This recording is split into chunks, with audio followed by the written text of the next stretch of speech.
അദ്ദേഹത്തിന്റെ ബുദ്ധി എന്താ? ജിന്ന് എന്ന് പറഞ്ഞാൽ ഭൗതികാണ്. ജിന്ന് ഭൗതികാണ്.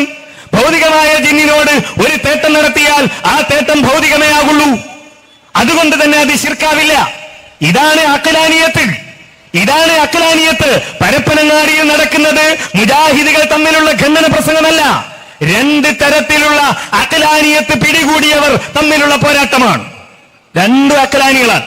ഒരു കൂട്ടർ അഖലാനിയത്ത് കൊണ്ട് ജിന്ന് ഭൗതികമാണെന്ന് കണ്ടെത്തി ആ ജിന്നിനോട് സഹായാർത്ഥന നടത്തുന്നത് ശിർക്കാവുകയില്ല എന്നതിലേക്കെത്തി.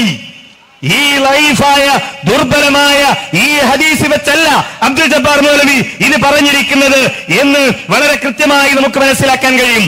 അപ്പൊ എന്താ പറഞ്ഞത്? പരപ്പനങ്ങാടിയിൽ രണ്ട് അഖലാനികൾ തമ്മിലാണ് ഏറ്റുമുട്ടുന്നത്. ഒരു അഖലാനി ആരാണ്? വിസ്തം. മറ്റേ അഖലാനി മർക്കസ് ദാഹ്. അപ്പൊ നമ്മൾ അഖലാനിയാണെന്നുള്ള അവിടെ വെക്കട്ടെ. അപ്പൊ മർക്കസ് ദാവ് അഖലാനി ഇപ്പൊ നിങ്ങൾ സമ്മതിച്ചല്ലോ. ശരി. അപ്പൊ ഈ അഖലാനികളുമായിട്ടല്ലേ ഇപ്പൊ നിങ്ങൾ ഐക്യത്തിന് പോയിനി? അപ്പൊ ഈ അഖലാനികളുടെ കൂട്ടത്തിൽ കുറച്ച് ആൾക്കാർ ഇപ്പൊ CD ടവറിൽ ഉണ്ടല്ലോ. ഉണ്ട്. അപ്പൊ അഖലാനിയത്ത് CD ടവറിൽ ഉണ്ട് എന്ന് ഇപ്പൊ നമ്മുടെ സെക്രട്ടറി സമ്മതിച്ച്.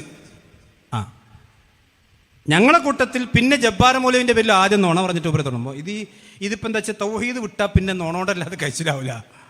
അതിപ്പോ എന്താ വെച്ചാൽ ഞാൻ അങ്ങനത്തെ അങ്ങനെ തന്നെ. ഇപ്പൊ റസൂലുള്ളാഹി സ്വല്ലല്ലാഹു അലൈഹി വസല്ലമയെ പറ്റി എന്തൊക്കെ നോണ ആൾക്കാർ പറഞ്ഞു.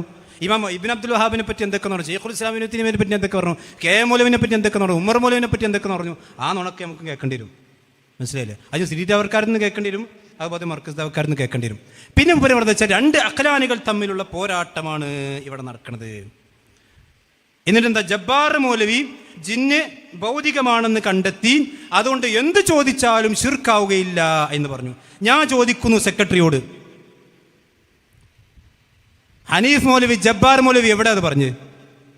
ജിന്ന് ഭൗതികമായ എന്ത് ചോദിച്ചാലും ശിർക്കാകൂല എന്ന് ബഹുമാനായ അബ്ദുൽ ജബ്ബാർ മൗലവിയെ സംബന്ധിച്ച് നിങ്ങൾ പച്ചാന്നോണേ പറഞ്ഞു. പച്ചാന്നോ?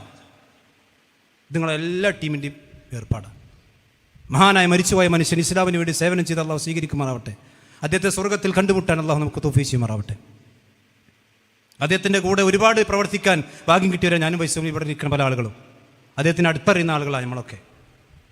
തൗഹീദിന് വേണ്ടി രാത്രിയുടെ ഭാഗത്ത് പോലും കിതാബിലേക്ക് കണ്ണു നട്ടിരുന്ന് ഇതേ ഹനീഫ് കായക്കൊടിക്കും ഇതേ അനസ് മുസ്ലിയാർക്കും കിതാബ് ഓതി പഠിപ്പിച്ച് ഈ തൗഹീദിനെതിരെ പടപെട്ടാൻ വേണ്ടി അവരെ മുന്നിൽ നിർത്തിയ ആ മഹാപണ്ഡിതനെ പരിച്ച് നോണല്ലാതെ നിങ്ങളെ തൊള്ളിന്ന് വരില്ല. ഞാൻ മനസ്സിലായില്ലേ? നിങ്ങളെ തൗഹീദ് പോയിട്ടുണ്ട്. പിന്നെ ഇവിടെ എന്താ? അഖലാനികൾ ഇവിടെ ആരാണെന്നാ? അപ്പൊ ജിന്ന് ഭൗതികമാണ് എന്ന് പറഞ്ഞ അഖലാനിയത്താണ്. ഞാൻ ചോദിക്കുന്നു, ഈ ജിന്നുങ്ങൾക്ക് എന്നാ അബോധിക? ഇവിടെ അനസ് മുസ്ലിയാരെ കിട്ടിവിടട്ടല്ലോ. എന്ത് ചെയ്താലും ഭൗതികമാണ്, അബോധികമല്ല. 2/5/6/11 ശരിക്കും കുറിച്ച് വെച്ചോളി. 5/6/11 CD ടവറിൽ അബ്ദുറഹ്മാൻ സലഫി എന്ന് പറയുന്ന, ഇന്ന് KNM ഉള്ളിലാണ് പുറത്താണ് പറയില്ല കേട്ടോ എനിക്ക്, അയാളുടെ നേതൃത്വത്തിൽ നടന്ന ആ ഗൂഢയോഗത്തിലാണ് നിങ്ങൾക്ക് ജിന്ന ബോധികായത്. നിങ്ങൾക്കറിയാം. അതിനു മുമ്പ് ഈ പിന്നെ മഹാൻ അബ്ദുൽ ജബ്ബാർ മൗലവി എഴുതിയത് ശിർക്കാണെന്ന് ഈ ഡേറ്റിന് മുമ്പ് KNM ഔദ്യോഗിക പ്രസിദ്ധീകരണത്തിൽ നിങ്ങൾക്ക് കാണിക്കാൻ കഴിയോ? മാത്രമല്ല, ഈ ഇസ്ലാഹി ലേഖനം ഏതിന് ശേഷം അബ്ദുൽ ജബ്ബാർ മൗലവി എന്ന് പറയുന്നത് നിങ്ങൾ പറഞ്ഞ അംർ ഇബ്നു വഹയ് ഉണ്ടല്ലോ, ആ അംർ ഇബ്നു വഹയിന്റെ ലേഖനം, അംർ ഇബ്നു വഹയ് നിങ്ങളുടെ ഭാഷയിൽ പറഞ്ഞാൽ ഗഫറല്ലാഹു ലഹു, അദ്ദേഹത്തിന്റെ ലേഖനം നിങ്ങളുടെ വിചിന്തനത്തിൽ കൊടുത്തിട്ടുണ്ടോ? അല്ലേ? കൊടുത്തിട്ടുണ്ട്. നിങ്ങൾ ഇതാ വിചിന്തനം കുറിച്ചോ. ഇത് 2009 ജൂൺ 19. ഇയാൾ പിന്നെ ഇത് അബ്ദുൽ ജബ്ബാർ മൗലവി 2007 എഴുതിയ പച്ചയായ ശിർക്കുകളുണ്ടല്ലോ. നിങ്ങളിപ്പോൾ മൂവാറ്റ് പോയി പറഞ്ഞേ മുശിരിക്കായി പോയി എന്ന് പറഞ്ഞേ. ആ അബ്ദുൽ ജബ്ബാർ മൗലവി 2007 എഴുതിയ ലേഖനം, അദ്ദേഹം മുശിരിക്കാണെങ്കിൽ ആ മുശിരിക്കിന്റെ ലേഖനം ഇതാ നിങ്ങൾ 2009 കൊടുത്തിരിക്കുന്നു വിചിന്തനത്തിൽ. മറുപടി ഉണ്ടോ സെക്രട്ടറി നിങ്ങൾക്ക്? അപ്പൊ നിങ്ങൾക്ക് ശിർക്കും തൗഹീദും തിരിയാൻ എത്ര കാലതാമസം ഉണ്ടോ? ഇത് മുജാഹിദ് പ്രസ്ഥാനത്തിന്റെ ചരിത്രത്തിലുണ്ടോ? ഇവിടെ അഖലാനികളാണ് പോലും. എന്താ അഖലാനിയത്ത്? വിസ്തത്തിന്റെ അഖലാനിയത്ത് എന്താണ്? വിസ്തത്തിന്റെ അഖലാനിയത്ത് ജിന്ന് ബോധികാണെന്ന് കണ്ടെത്തി. അപ്പൊ 2012 മുമ്പ് KNM അഖലാനികളായിരുന്നോ? നിങ്ങൾ മറുപടി പറയണം. പിന്നെ അപ്പൊ ഈ അഖലാനിയത്തുമുള്ള ആളുകളോടാണോ നിങ്ങൾ ലയിച്ചത്? ലയിച്ചു? അഖലാനിയത്ത് തിരുത്തിയിട്ടുണ്ടോ? ഞാൻ എൻ്റെ കോഴിക്കോട് പ്രസംഗത്തിൽ നിങ്ങളുടെ ഐക്യലേഖനം അല്ലെങ്കിൽ ഐക്യവുമായിക്കൊണ്ട് ബന്ധപ്പെട്ടുകൊണ്ട് നിങ്ങൾ നടത്തിയ ചർച്ച കരാർ ഞങ്ങൾ ഇവിടെ സൂചിപ്പിച്ചിരുന്നു. അതിൽ സിഹർ നിങ്ങൾ തീരുമാനമാക്കിയിട്ടില്ല. ഉണ്ടെങ്കിൽ ഇവിടെ സെക്രട്ടറി വന്നിവിടെ പറയട്ടെ. അപ്പം നമുക്ക് സുഖമുണ്ടോ? ഒറ്റ വെടിക്കുക 2 പൈസ കോഴിക്കോട് കണ്ട് വെച്ചാൽ മതി. ഒന്ന് സിഗരറ്റ് വെള്ളം പോകും, മറ്റൊന്ന് ഇവിടെ പോകും. നമുക്ക് കൂടുതൽ വിട്ടാൽ മതി. ഒക്കെ 2 വാദമൊന്നല്ലേ? കാരണം അപ്പുറത്തുനിന്നൊക്കെ ഇസ്തിംതാഅപ്പ് നല്ല അങ്ങോട്ട് കിട്ടും. അല്ലെങ്കിൽ പറയും ഈ സെക്രട്ടറി അഖലാനി എവിടെയുള്ളത്? നിങ്ങളുടെ കൂട്ടത്തിലുണ്ട്. അതുകൊണ്ടാണ് അഖലാനികളായ ആളുകളുടെ ഈ ശബാബുകാട് കോഴിക്കോട് സമ്മേളനത്തിൽ നിങ്ങളുടെ KNMന്റെ 2 നേതാക്കന്മാർ ആശംസ പറഞ്ഞിട്ടുണ്ട്. കായക്കൊടി അറിഞ്ഞിട്ടുണ്ടോ?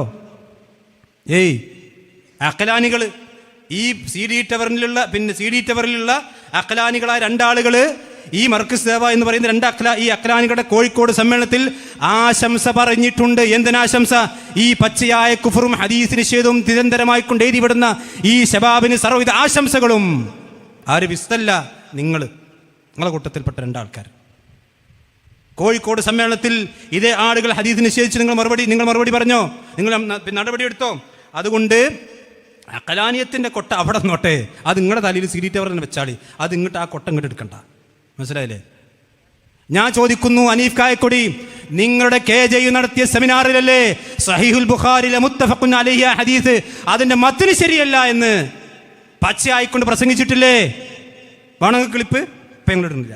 നിഷേധിക്കുങ്ങൾ. എവിടെ അഖലാനികളുള്ളത്? ഈ KNMന്റെ ഉള്ളിൽ സഹീഹുൽ ബുഖാരി മുസ്ലിം ഉദ്ധരിച്ചിരിക്കുന്ന മുത്തഫഖുൻ അലൈഹി ഹദീസ്, ആ ഹദീസിന്റെ മത്ന് ശരിയല്ല എന്ന് നിങ്ങളുടെ KJUന്റെ സെമിനാറിൽ KJUന്റെ ആസ്ഥാനമായ പുളിക്കൽ വെച്ചുകൊണ്ട് നിങ്ങൾ സംസാരിച്ചിട്ടില്ലേ? ഉണ്ട്. ഈ ബുഖാരി മുസ്ലിം ലോകത്ത് മുഴുവൻ പിന്നെ സ്വീകരിക്കപ്പെടുന്ന ഹദീസ് അത് തള്ളിയാലും അതിന് കുഴപ്പമില്ല എന്ന് നിങ്ങളുടെ കൂടെയുള്ള ആളുകൾ എഴുതിയിട്ടില്ലേ? ഇല്ലെങ്കിൽ പറയും തെളിവോടെ ഇപ്പം ഞങ്ങൾ എടുക്കണില്ല. ഇവിടെ ഉണ്ട് തെളിവ്. മനസ്സിലായില്ലേ? അവിടെ അഖലാനി, വിസ്തത്തിൻ്റെ അഖലാനി എന്നുള്ളത് അവിടെ നോട്ടെ. മനസ്സിലായില്ലേ? ആ അഖലാനി കൊട്ട അവിടെ നോട്ടെ. അത് നിങ്ങളെ തലയിക്കാൻ ചേരുള്ളൂ.